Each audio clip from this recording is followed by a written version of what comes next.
Hey everybody, amprepairguy.com here. It's been a little bit since I've made a video. Here we have a dentron160-10L. Guy brought it in, wanted me to change the filter caps. Originally had these PIO or whatever type. So had 6, and with the 6, they're like pretty close to the rating with the line voltage people have nowadays. It jacks up the secondary voltage. This has a full wave doubler rectifier in it. So I came up with this idea. You know, Harbach doesn't sell a standard kit for this amp, so I went ahead and bought a Heathkit SB220 kit. So what you see here is a, grab something. So what you see here is a filter cap board kit from Harbach. I love his kits. Here's the model number upside down. You can go like that.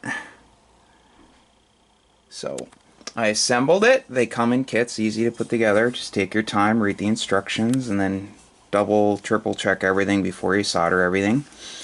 So, when you have multiple caps in series, you need to isolate them from ground, because the insulation within each cap isn't rated to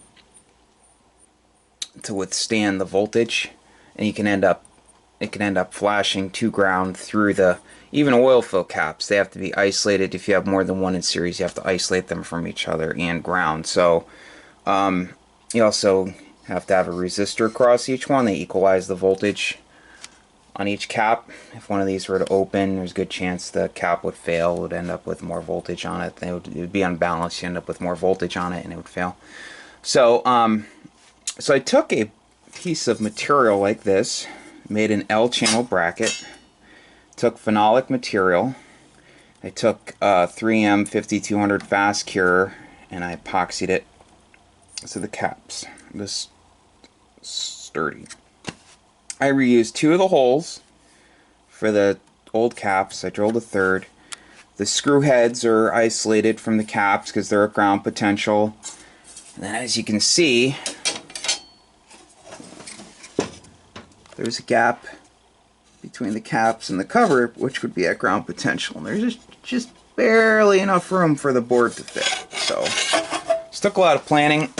I had to, you know, look at the schematic to wire everything up, but I replaced the original high voltage cable, same type Teflon wire, thicker insulation. I high potted it to 5 kV, so it'll handle it no problem. I used my Hypertronics high pot tester to do that.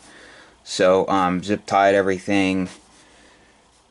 Just have to add a standby switch. Customer wants a standby switch.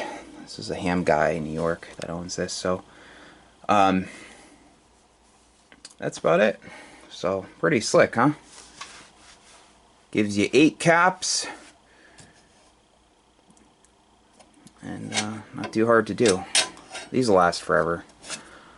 So, this is just like some, you know, phenolic board. It isn't. It's like a composite material. I cut it down to length. Came in a parts deal.